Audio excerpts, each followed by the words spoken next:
The series of Arab protests that spread across the Middle East in the early part of 2011 may have defined the changing face of the region. Political analysts say chronic instability is the language in many nations undergoing political transition.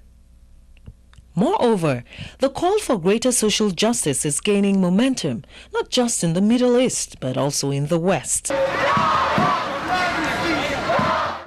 Welcome to the United Nations Arena in New York, besieged by Iranian Americans, human rights activists, opposition groups, women leaders and children from different parts of the world.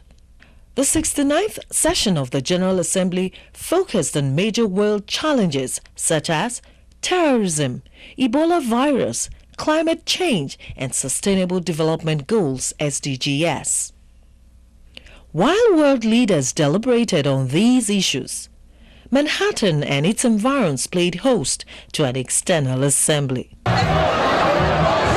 Here, the accreditation for participation is the quest for liberal reforms and governments that can develop programs with concrete economic policies for the benefit of the electorate. I feel kind of bad because I have a good life here and everything is going good for me, and I think that all children all around the world in Syria especially should have a good life like how I'm having too. Let me offer up a prayer, a vision for the future, where someday soon the children of Iran and America will come together in person and speak as the leaders and doers for their societies. Call it a mini United Nations and you won't be wrong. From Iran to Asia and to the continent of Africa, the voices kept calling for people-friendly policies.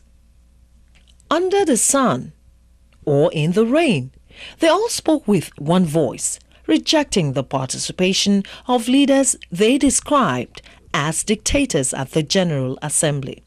Whether it is assassinations in Paris or whether it's assassinations in London, these thugs have been trying to terrorize the world and in the Mideast. And so when it's supporting all these dictators, what do you think is going to happen? Naturally, a group like ISIL is going to show up and they're going to just become more powerful. However, a few nations are excited about their nation's choice of leaders. It is a case of different strokes for various folks. The Arab Spring indeed is a catalyst for long-term change that only the future can tell where the arc of history is heading. Till then, society watchdogs are at work as world leaders continue the watching and waiting game. Joy Usiagu, NTA News.